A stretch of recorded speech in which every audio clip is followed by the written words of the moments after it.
Welcome to Learning Unit number 6. In this learning unit, we're going to do a few things, and believe me, try not to feel overwhelmed with the content, because a lot of it is modified for you so that you have time to get through what's important and work on your projects. So in learning unit number 6, you're watching this video, and your readings from your text are really going to help us to better understand how do we go about promoting health equity in diverse populations.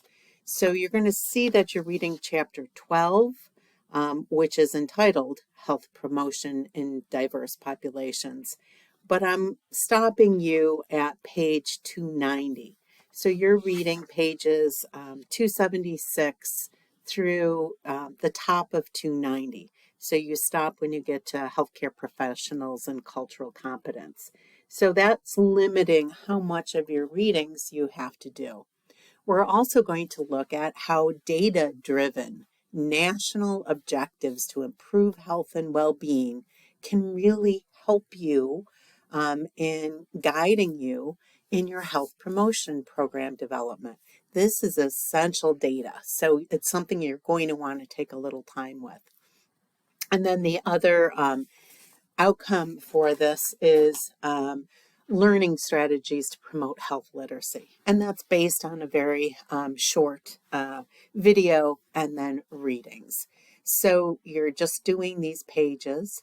You're going to review the following web links, and you're going to do a discussion board post and reply to one of your colleagues, and you're going to be working on your group project by completing the topic for the third topic, which is due at the end of learning unit number 6. And our third topic that you're working on is developing your purpose and goals for your project. So you're going to be doing that with collaborative document number 3. Healthy People 2030. There is a brief video, 2-minute video. What is Healthy People 2030?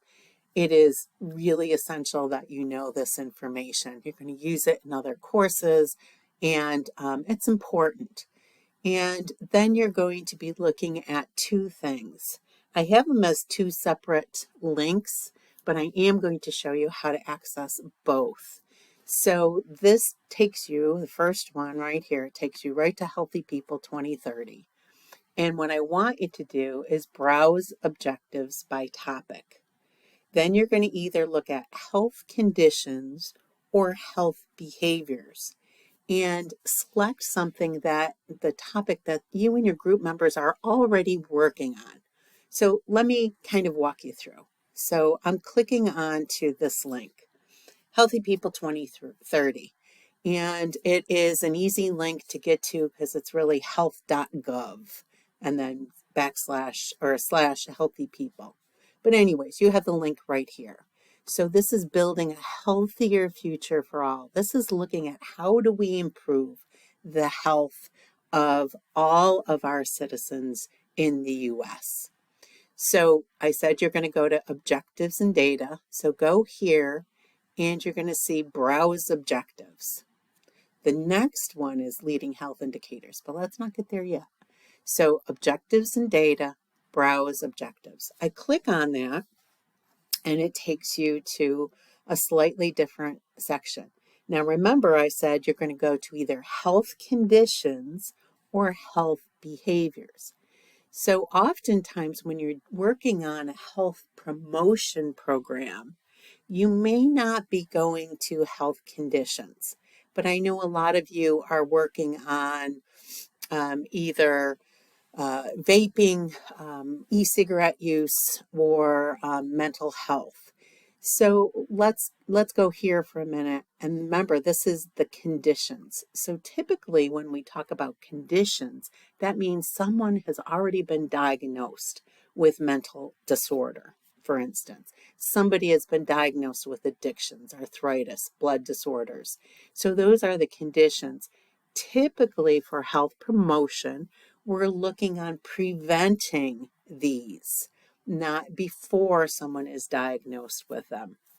But we also, that's health promotion. True health promotion is looking at behaviors, which you can see down here, like improving communication, physical activity, sleep, those kind of things.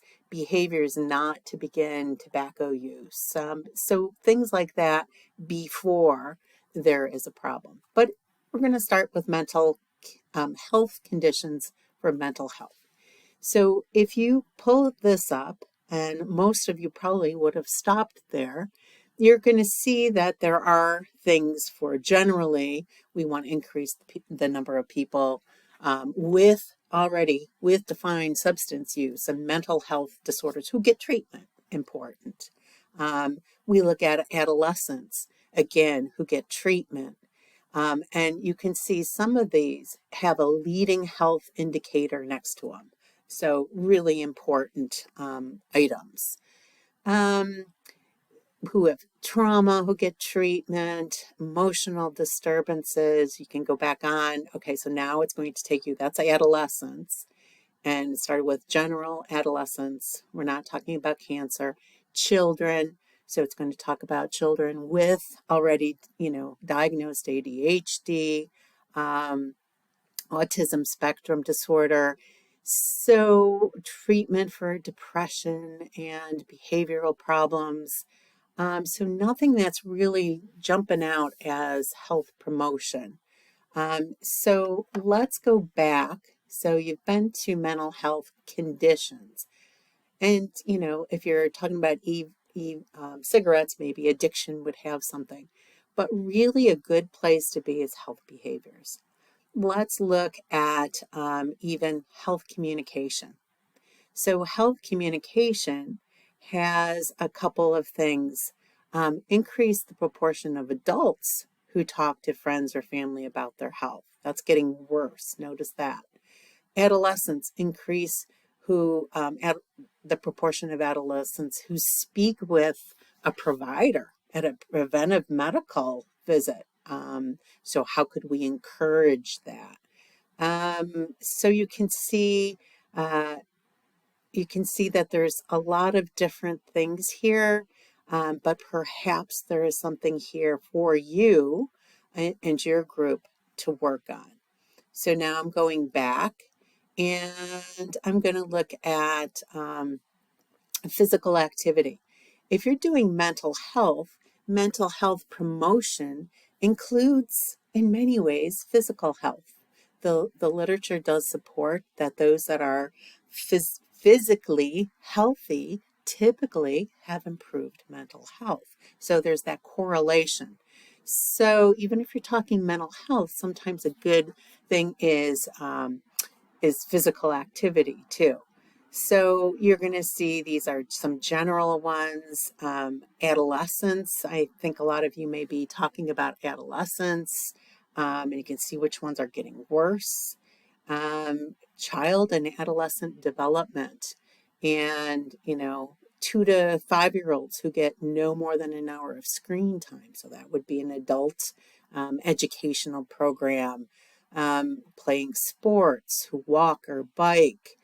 So there's all kinds of things here that you may, even schools, sometimes you might be able to, here, increase the proportion of adolescents who participate in school physical education.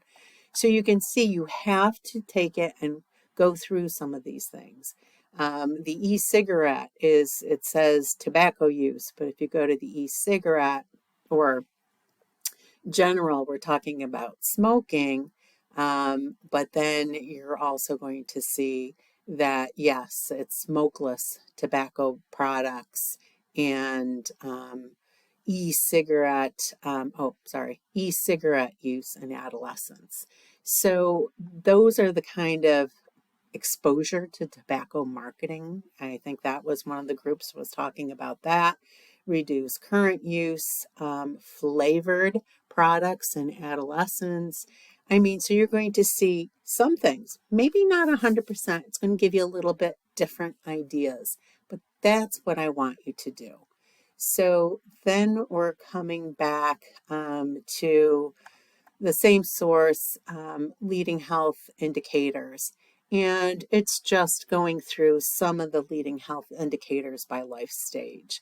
Some of those that it has for all infants, children, and adolescents. So think about your specific population and remember within what I just showed you, the conditions and health behaviors, there is some of them do have LHI next to them. They do have this designation, and they are a subset of high priority objectives of Healthy People 2030. So I know I've spent a lot of time on this. So let's get back to our our source here. So that's these two things. And again, it's just a matter of spending, if you spend a half an hour on this one or that one, it's not a long thing that you're doing for the course. Health literacy, this is just a really quick overview, 2-minute video, but helpful. So your discussion board is, how will you use Healthy People 2030 information, data, and once you find the indicator, the objective, excuse me, that you want to use, if you click on it, it gives you data. So it's right there. The data information about that specific objective is right there. I just didn't click on. So how are you going to use this data and the resources that are available in Healthy People 2030 in the development of your group's health promotion program? And then after you've watched that 2-minute video and had some reading, what health literacy strategies can you also use? So this is not a lengthy discussion board either. And I do ask you reply to one other individual. I'm hoping that it's a member of your own group. And again, another way of communicating with your group. Maybe one of your members hasn't been as actively engaged as others. So maybe you can reply to that member and at least have more communication. So then your group project, some places I used to call it a wiki, and I'm going to update that for you, but it is your collaborative document. Blackboard no longer calls it a wiki. We call it a collaborative document. They got rid of wikis. So that's why you see wiki. But you're going to assure that you answer that question number 3, which again is developing your purpose and goals for your project using your collaborative document. So please make sure for your full points of 20 points for your weekly collaborative document that everybody's participating. And don't forget, you can use the Zoom link. Take care. I'm here. If your group would like to meet, would like to Zoom, let's set up a date to do so. And have a good week.